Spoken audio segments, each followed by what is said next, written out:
Hello viewers, welcome back to my channel.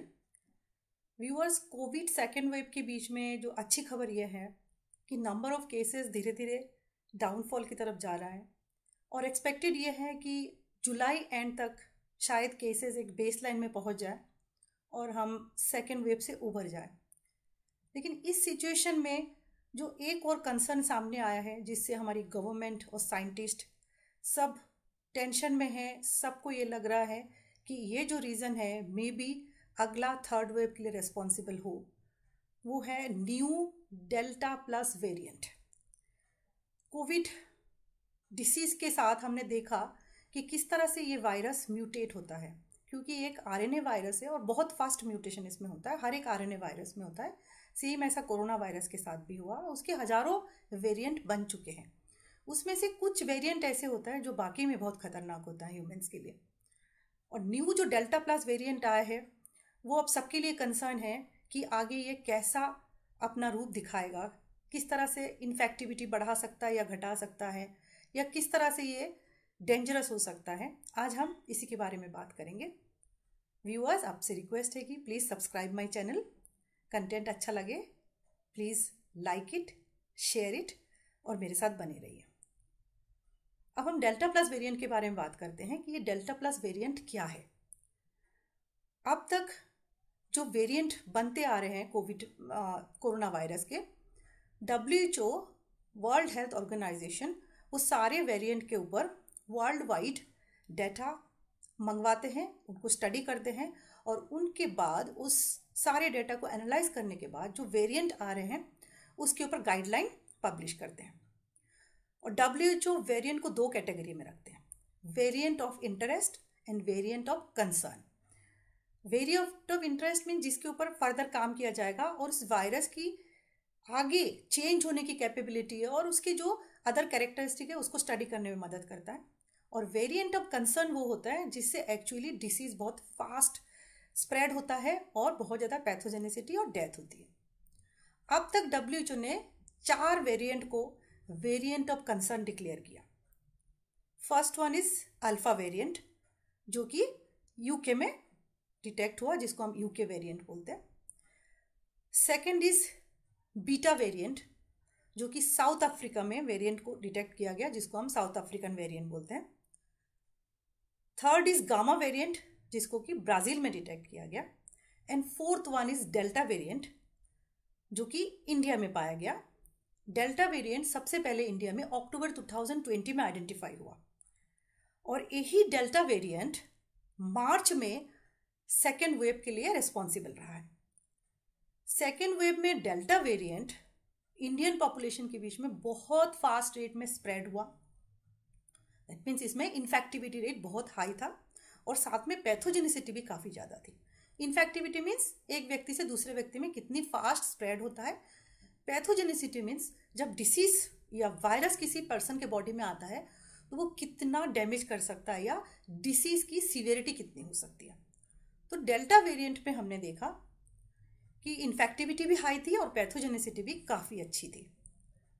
अब इसका नया वेरिएंट बन गया डेल्टा प्लस वेरिएंट।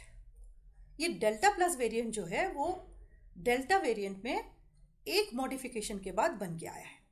जो डेल्टा वेरिएंट है जिसको हम इंडियन वेरिएंट या ट्रिपल म्यूटेंट वेरिएंट बोलते हैं, दैट इज B.1.617.2।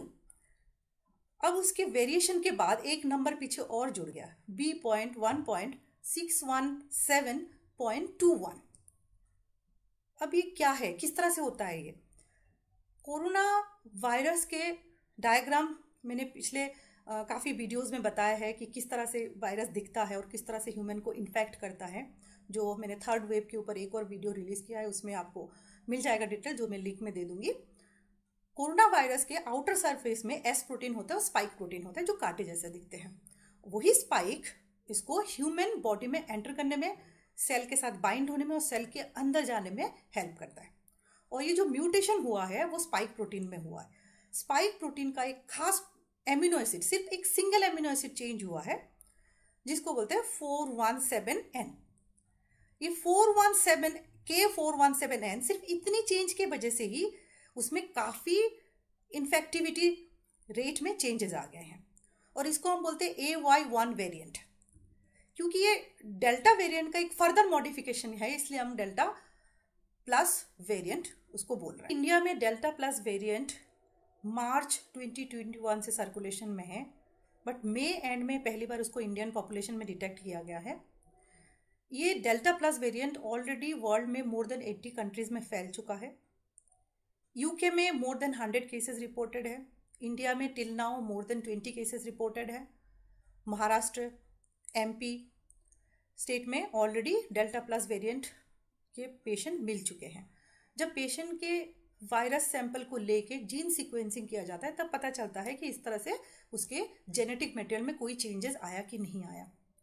और सबसे पहले ये भोपाल में एक एजेंट वुमेन पेशेंट में इसको पाया गया है, और उस पेशेंट में जो नया एंटीबॉडी कॉकटेल मार्केट में आया है, जिसको रॉश और सिप्ला ने जॉइंट कोलैबोरेशन में लॉन्च किया है, DCGI ने जिसको, CDSCO ने जिसको अप्रूव किया है, कैसेरिवीमैब एंड इमडेविमैब, ये कॉम्बिनेशन भी उस पेशेंट के ऊपर काम नहीं किया, जिसकी वजह से जो डॉक्टर्स है वो काफ़ी कंसर्न में आ गए थे कि एंटीबॉडी कॉकटेल ने भी पेशेंट के ऊपर काम नहीं किया। हालांकि फॉर्चुनेटली वो पेशेंट जो है वो रिकवर हो चुकी है। इंडिया में 7000 सैंपल स्टडी करने के बाद more than 20 samples delta plus variant के मिले हैं।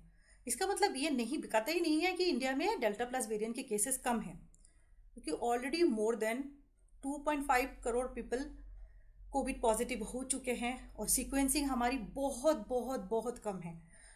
तो इस प्रोपोर्शन में सीक्वेंसिंग किया गया है तो केसेस मिलने के चांसेस कम ही होंगे। ऑलरेडी ये थाउजेंड्स के नंबर में ऑलरेडी सर्कुलेट हो रहा होगा पॉपुलेशन में। और एक और कंसर्न जो, एक तो ये एंटीबॉडी कॉकटेल उसमें काम नहीं किया, एक और कंसर्न जो यूरोप में और US में देखने को मिला वो ये है, ये वैक्सीन लेने के बाद भी लोगों को ये वेरिएंट अटैक कर रहा है। फर्स्ट डोज लेने के बाद काफ़ी केसेस हैं, first and second both dose लेने के बाद 15 डेज के बाद भी पीपल इससे इन्फेक्टेड हुए। तो इससे ये क्लियर कट एक अंदाज़ा लगाया जा रहा है कि ये वैक्सीन जो है उसमें इम्यून एस्केप प्रॉपर्टी डेवलप हो चुकी है। मीन्स जो प्रिपेयर्ड एंटीबॉडी हमारे बॉडी में है due to active covid disease और ड्यू टू वैक्सीनेशन, ये वायरस, ये नया वेरिएंट जो है, नया म्यूटेंट जो है, उस एंटीबॉडी को चकमा दे रहा है और हमारे सेल को डैमेज कर रहा है, उसके साथ इंटरेक्ट करके एंटर कर रहा है। मतलब स्पाइक प्रोटीन में ऐसे चेंजेस हुआ है कि एंटीबॉडी उसको डिटेक्ट नहीं कर पाता, वो स्पाइक की मदद से हमारे सेल के ACE रिसेप्टर्स में बाइंड हो जाता है और सेल के अंदर एंटर कर जाता है। हमारे पास लेकिन अभी सफिशिएंट डेटा नहीं है कहने के लिए कि ये वायरस खतरनाक होगा कि नहीं होगा, क्योंकि वायरस की जो इन्फेक्टिविटी रेट है और पैथोजेनिसिटी है, दो इंपॉर्टेंट पॉइंट्स होते हैं ये बताने के लिए कि आगे वो कितने लोगों को इन्फेक्ट करेगा, कितना फास्ट इन्फेक्ट करेगा और इन्फेक्ट होने के बाद डिसीज कितना सीवियर हो सकता है। उसके ऊपर भी सफिशिएंट डेटा नहीं है। जो ऑलरेडी मेडिकेशन हमारी प्रैक्टिस में है फॉर कोविड ट्रीटमेंट, वो इसके ऊपर काम करेगा नहीं करेगा, इसके ऊपर भी डाटा अवेलेबल नहीं है।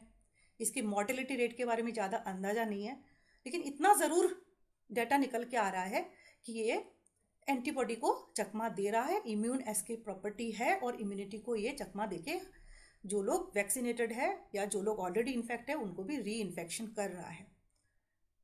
तो इस केस में बहुत ज़्यादा स्टडीज़ की ज़रूरत है, डेटा कलेक्शन की ज़रूरत है, जो कि इंडिया गवर्नमेंट ऑलरेडी स्टार्ट कर दी है, वर्ल्ड लेवल पे भी हो रहा है। तो अभी ये कहना जल्दबाजी होगा कि ये थर्ड वेव के लिए रेस्पॉन्सिबल होगा नहीं होगा या कितना डेंजरस होगा, लेकिन एजम्पशन ये है कि ये डेल्टा प्लस डेल्टा का ही वेरिएंट है और डेल्टा ऑलरेडी हाईली इन्फेक्टिव और हाईली पैथोजेनिक था, तो इसके भी डेंजरस होने के चांसेस काफ़ी ज़्यादा हैं।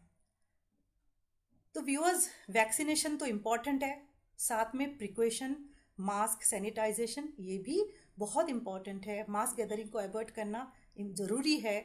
अभी भी हम ये नहीं कह सकते कि हम वैक्सीन ले चुके तो हम सेफ है, क्योंकि हम जानते हैं वैक्सीन की एफिकेसी भी ऑलरेडी 70 to 80% है। मीन्स 100 में से 70-80 पीपल ये वैक्सीन लेने के बाद प्रोटेक्शन मिल चुका है, ऐसा बोल सकते हैं। उसमें भी 20-25 लोग ऐसे 100 में से जो एक्चुअली प्रॉपर टाइटर में एंटीबॉडी जनरेट नहीं कर पाते। तो एक तो ये फैक्टर है, ऊपर से वेरिएंट लगातार बनते जा रहे हो। ये भी देखा जा रहा है कि यूरोप में और US में इस वेरिएंट में भी चेंजेस देखे जा रहे हैं और ये जो वायरस है वो वेरिएंट बनाता ही जाएगा आगे। तो ऐसा सिचुएशन देख के लग नहीं रहा कि हम उबर चुके हैं। हमें अभी भी एक लंबी लड़ाई के लिए तैयार रहना है। Viewers, for getting updated information on medical science, please subscribe this channel, like and share the content और बेल आइकन को ज़रूर प्रेस करिए ताकि आपको नोटिफिकेशन टाइम पे मिलता रहे. Thanks and bye for today.